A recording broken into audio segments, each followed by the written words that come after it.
کہ جہاں بھی آپ کافروں کو پاؤ وہاں ان کا قتل کرو. اور جب آپ قرآن مجید کھولیں گے اور دیکھیں گے سورہ توبہ سورہ نمبر 9 آیت نمبر 5 اس میں برابر یہی لکھا ہے. تو رام رام میرے پیارے بھائی بہنوں کی ہلچل مجامہ. میں آپ کا بھائی درگیش لے کر آ چکا ہوں ایک اور نئی ویڈیو. آپ سب کو معلوم ہی ہوگا وسیم رضوی جو کہ سیاہ وقف بورڈ کے چیئرمین ہیں, انہوں نے کورٹ میں ایک PIL داخل کی ہے قرآن سے کچھ آیاتوں کو ہٹانے کے لیے. تو آج کی ویڈیو کو آپ لوگ پورا ضرور دیکھیے گا, آپ کو پتہ لگ جائے قرآن میں وہ کون کون سی آیتیں ہیں جنہیں ہٹانے کو لے کر مانگ کی گئی اور ان میں کیا لکھا ہوا ہے. ایسی ہی اور بھی آیتیں ہیں جن کے اوپر میں ایک پراپر ویڈیو لے کر آؤں گا. قرآن میں کس پیج نمبر پر اس آیت میں کیا لکھا ہوا ہے آپ کو ود پروف مل جائیں گی. وہ ویڈیو جلد ہی اپنے پیٹریوٹ ریولوشن والے چینل پر آئے گی. آپ سبھی کے لیے اوپر آئی بٹن میں لنک دے رہا ہوں, ویڈیو کو دیکھتے دیکھتے لنک پہ کلک کیجیے اور چینل کو سبسکرائب کر لیجیے, اور ہاں بیل آئیکن کو آل پہ سلیکٹ کرنا مت بھولیے گا. چلیے بنا کسی ولمب کے پرارمبھ کرتے ہیں ہم اپنے آج کے چلچتر.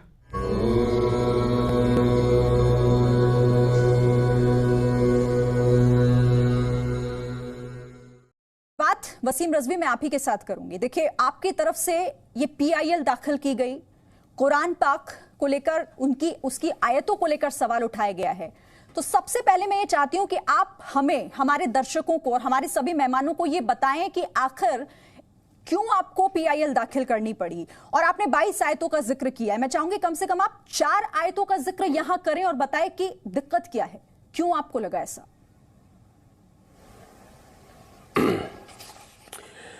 دیکھیے میں نے ایک اپنا معاملہ سب سے پہلے 16 جنوری کو سب جتنی مسلم آرگنائزیشنز ہیں 57 رجسٹرڈ ان کو پتر کے مادھیم سے لکھ کر بھیجا تھا, ان آیتوں کا ٹرانسلیشن سمیت لکھ کر بھیجا تھا کہ صاحب یہ معاملہ ہے, اس طرح سے دنیا میں ان آیتوں کو مس یوز کیا جا رہا ہے, ان آیتوں کے سوروں کو مس یوز کر کے آتنکی ٹیچنگ دی جا رہی ہے, جس کی وجہ سے پوری دنیا میں ان مسلمانوں کا خاص کر کے ذہن جو ہے وہ بھٹک رہا ہے, ہمارے بچے جو ہیں وہ ان میں کٹرتا پیدا ہو رہی ہے. لہذا اس کو آپ بیٹھ کر وچار کریں اور اس کو اس میں سے ہٹانا بہتر ہی ہوگا. تو ہمارے پاس 2 مہینے تک کسی کا کوئی بھی پتر نہیں آیا, ایک فون تک نہیں آیا, کسی نے اس کو سیریس نہیں لیا. اس کے بعد مجبوراً میں نے لکھا تھا کہ اگر آپ اس کو سیریس نہیں لیں گے تو مجھے کورٹ جانا پڑے گا. اس کے بعد میں کورٹ گیا ہوں اور کورٹ, ارے ایک عدالت میں ہم نے ایک یاچکا کیا کر دی, مطلب ہم گناہگار ایسے ہو گئے کہ ہم کو پھانسی دے دینی چاہیے. یہی آپ کا اسلام ہے. آج آپ ٹی وی میں اینکرنگ کر رہی ہیں, آپ کو یہ کہتے ہوئے پروگرام قرآن کے اوپر شروع کرتے ہوئے یہ بات کہنی پڑ رہی ہے, اپنی صفائی دینی پڑ رہی ہے, پوری دنیا ڈرتی ہے. یہ کون سی بات ہوتی ہے؟ حق بات بول نہیں سکتے. ہر ایک کو بات شروع کرنے سے پہلے صفائی دینی پڑتی ہے کہ بھائی ہم اس معاملے میں نہیں پڑھ رہے. ارے بھائی معاملہ ہماری دیش کی سرکشا سے جڑا ہے, ہماری راج کی سرکشا جڑا ہے. پوری دنیا میں آتنکواد پھیلا ہوا ہے, ہم آتنکواد کی شکار ہیں, ہندوستان سب سے بڑا شکار ہے. ہمارے کیا ہزاروں لاکھوں مدرسے ہیں جہاں پہ ان قرآن کی ان آیتوں کا مس یوز ہو رہا ہے.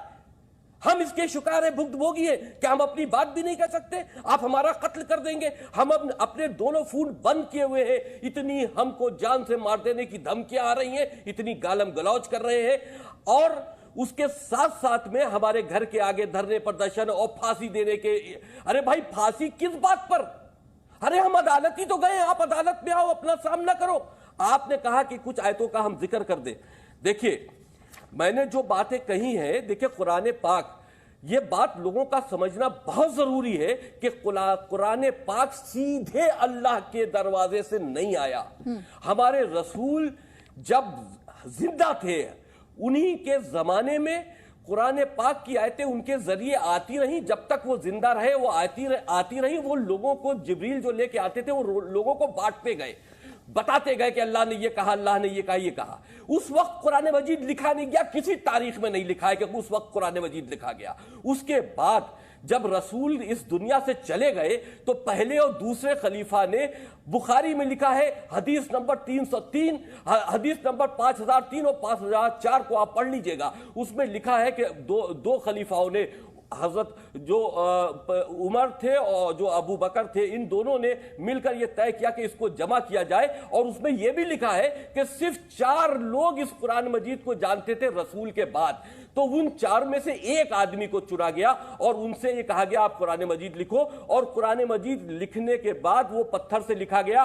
پہلے خلیفہ اور دوسرے خلیفہ کے دور میں چلا, لیکن تیسرے خلیفہ کے دور میں پھر قرآن کو لے کر وواد ہوا، لوگ قرآن نئے قرآن لوگ پڑھ رہے تھے، تو تیسرے خلیفہ نے اس کو جو رسول کی چوتھی وائف تھی ان کیا سے وہ قرآن مجید منگوایا اور اس کی نقل کرا کر اس کو جاری کر دیا اور کہہ دیا سارے قرآن جلا دو۔ تو سب سے پہلے قرآن جلانے والے تو تیسرے خلیفہ عمر ابو عثمان تھے، اور اس کے بعد سارے قرآن جلوا کر ایک قرآن انہی نے رائج کر دیا۔ تو اگر ہم یہ کہیں کہ اس پر سوال اس لیے نہیں کھڑا ہو سکتا کیونکہ اللہ کی کتاب ہے، بالکل سوال اس لیے کھڑا ہو سکتا ہے کہ اللہ نے سیدھے کتاب نہیں دی ہے، رسول کے ذریعے جو آیتیں دی گئی ہیں اس کو تم نے بے ایمانی کے ساتھ لکھا ہے یا ایمانداری سے کے ساتھ لکھا ہے، یہ تو بات کی بات ہے، لیکن سوال کھڑا کیا جا سکتا ہے کیونکہ اس پر ہمارا عقیدہ ہے۔ ہم نے پورے قرآن کو چیلنج نہیں کیا، قرآن کے اندر بہت سی ایسی باتیں ہیں کہ جو انسانیت کے فیور میں، جو انسانیت کے خلاف ہے۔ میں ترجمہ آپ کو بتا رہا ہوں، آپ نے کہا مجھے، میں یہاں تلاوت کرنے نہیں بیٹھا، میں آپ کو ترجمہ بتا رہا ہوں تاکہ لوگ سمجھ لیں۔ دیکھیں سورہ 9 اور آیت 5 یہ التوبہ ہے، جس میں لکھا ہے کہ جب رمضان کا مہینہ بیت جائے تو منکروں کو جہاں بھی پاؤ قتل کر دو، انہیں پکڑو اور ان کو گھیرو اور ان کو گھات لگا کر ان کی جگہ تک لے جاؤ اور جہاں بیٹھے ہوں ان کو مار دو جب تک کہ وہ توبہ نہ کر لے۔ یہ سورہ ہو گیا۔ اب دیکھیے یہ سورہ 9 التوبہ آیت 123، اے ایمان والو ان انکار کرنے والوں سے لڑو جو تمہارے نکٹ ہے، اور چاہیے کہ میں تم میں سختی پاؤں، یعنی کہ تم ان کے خلاف سخت ہو جاؤ، اور جان لو کہ اللہ جو ہے ڈرنے والوں کے ساتھ میں ہے۔ جن لوگوں نے، اب یہ دیکھیں سورہ 4 اس میں آیت نمبر 56، جن لوگوں نے ہماری آیتوں سے انکار کیا انہیں ہم جلد ہی آگ میں جھونکیں گے، جبکہ ان کی کھالیں پک جائے تو انہیں دوبارہ کھالوں میں بدل دیا جائے گا تاکہ ان کو یاتنا کا مزہ چکھایا جا سکے۔ یہ دیکھیے اب سورہ 9 التوبہ آیت 23، اے ایمان والو اپنے باپ اور اپنے بھائی، یعنی کہ ماں باپ کے سلسلے میں بھی لکھا ہے کہ اپنے ماں اور اپنے بھائی کو اپنا متر مت بناؤ یدی ایمان کے مقابلے میں وہ تمہارے خلاف ہوں تو ان کو اپنا متر تک نہ بناؤ۔ اور دیکھیے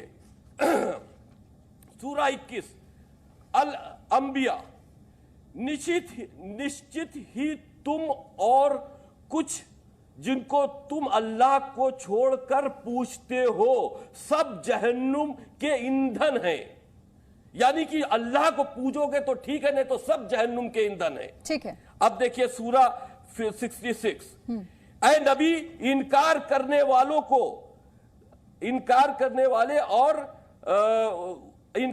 والوں سے جہاد کرو اور ان کے ساتھ سختی سے پیش آؤ، ان کے ٹھکانے جہنم ہیں۔